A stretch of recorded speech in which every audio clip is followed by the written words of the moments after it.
Large, fast, and versatile, cruisers have played a number of roles over the years, both supportive and offensive. From torpedo gunboats to battlecruisers, the cruiser has evolved over and over, continually molding to whatever role was needed. Even into modern day, cruisers are incredibly useful and powerful ships.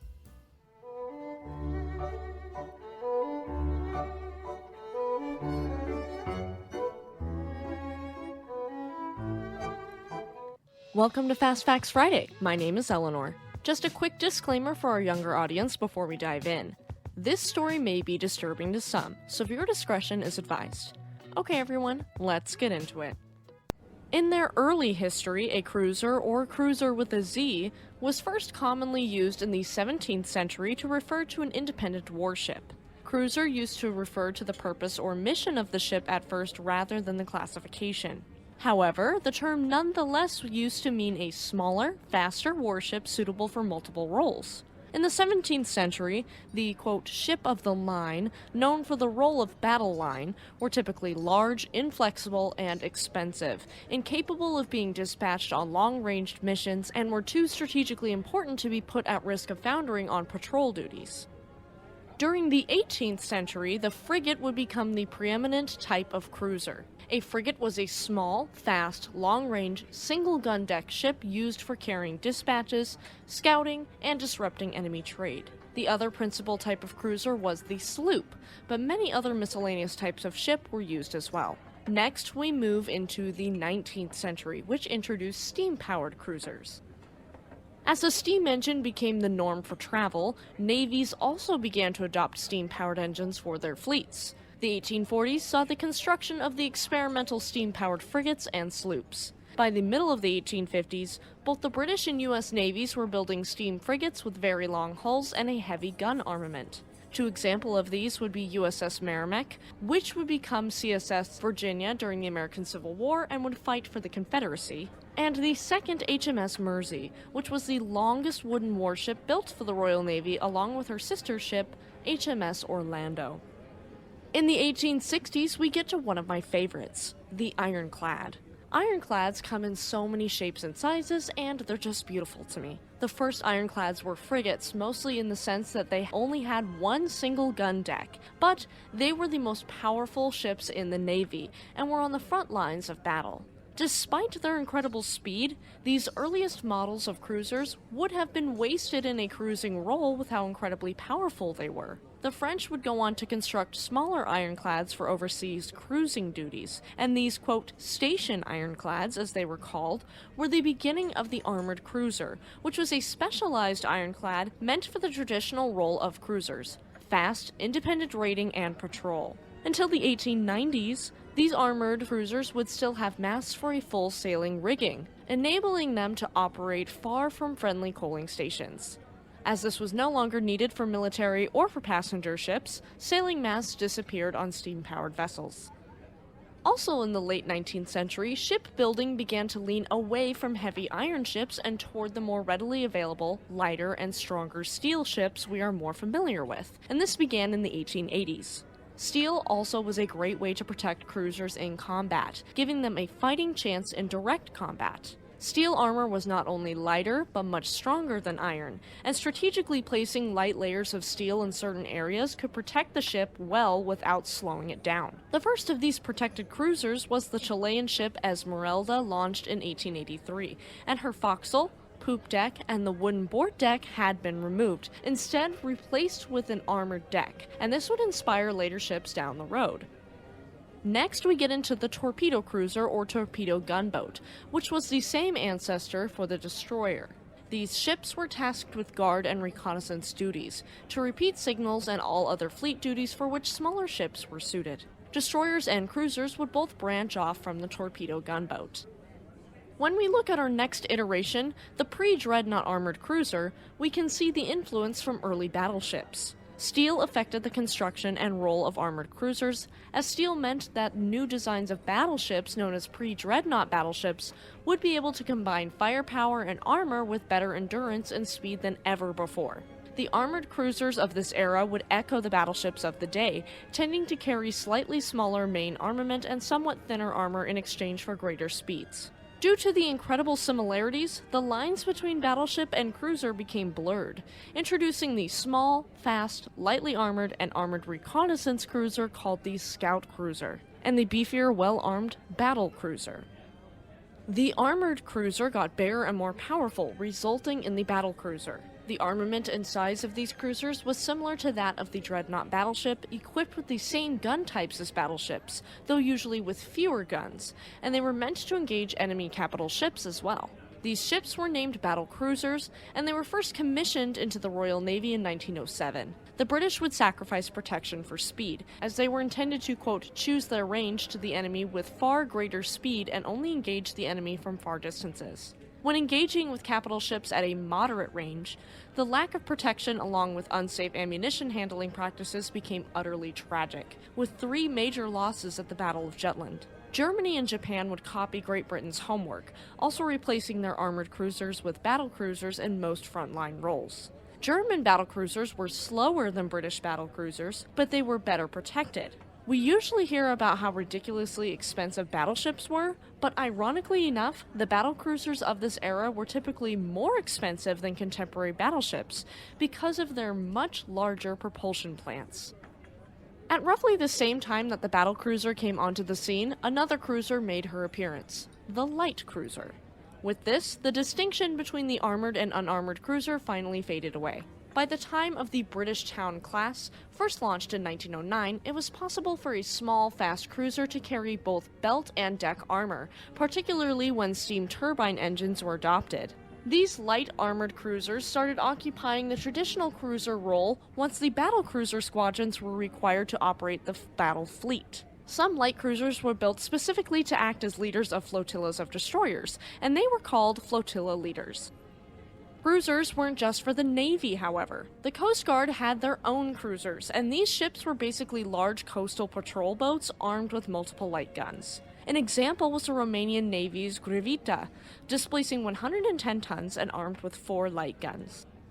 Next, we get into my absolute favorite cruisers, the auxiliary cruiser and armed merchant cruiser. Auxiliary cruisers were merchant or passenger ships hastily armed with small guns at the outbreak of war. Auxiliary cruisers were to fill gaps in their long-range lines and provide escorts for other cargo ships, though they generally proved to be useless in this role because of their low speed, feeble firepower, and lack of armor. In both World Wars, the Germans also used small merchant ships armed with cruiser guns to surprise Allied merchant ships. Some large ocean liners also played the role of armed merchant cruisers in the Royal Navy, like HMS Olympic and HMS Mauretania. Due to the fact that they weren't great at attacking, they'd move into roles like troop transports or hospital ships, like HMHS Aquitania and HMHS Britannic. As for the Germans and the French, they used ocean liners as raiders because of their high speeds, and again as raiders in early World War II by the Germans and Japanese.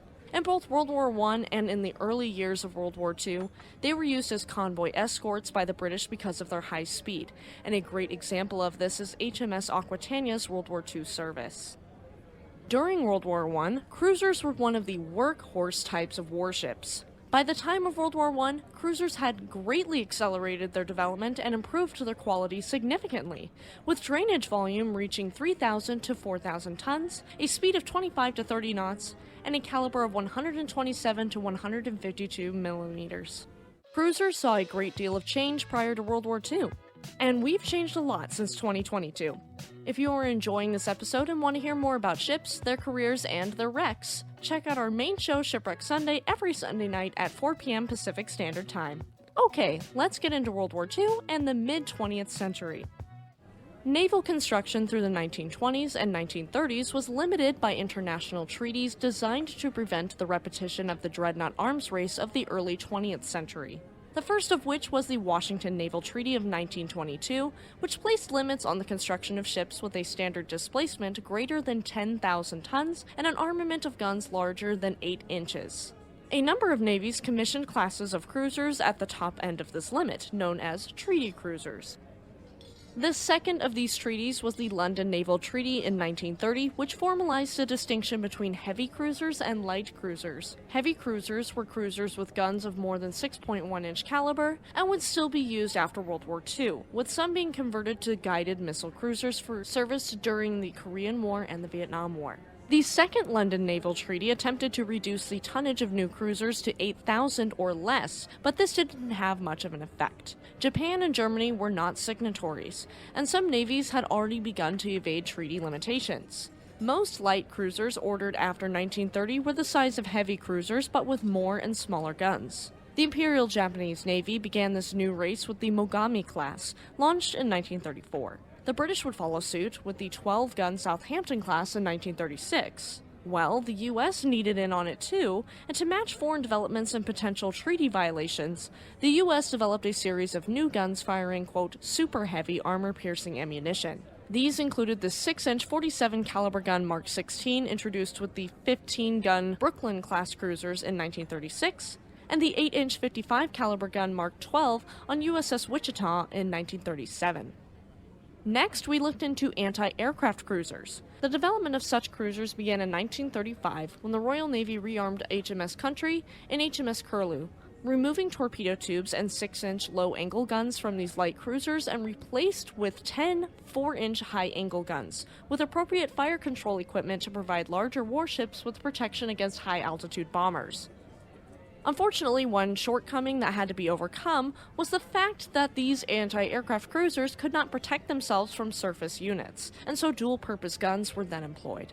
The concept of quick-firing dual-purpose gun anti-aircraft cruisers was embraced in numerous designs completed too late to see combat in World War II, and most post-World War II cruisers were tasked with air defensive roles. In the early 1950s, the advances in aviation technology forced the move from anti-aircraft artillery to anti-aircraft missiles. Therefore, most modern cruisers have surface-to-air missiles as their main armament, with today's equivalent of the anti-aircraft cruiser being the guided missile cruiser. If we look at World War II in particular, cruisers participated in a number of service engagements early on, as well as escorting carrier and battleship groups throughout the war. In the latter part of the war, Allied cruisers primarily provided anti-aircraft escort for carrier groups and performed shore bombardment. Japanese cruisers similarly escorted carrier and battleship groups in the end of the war, notably at the Battle of the Philippine Sea and the Battle of Leyte Gulf.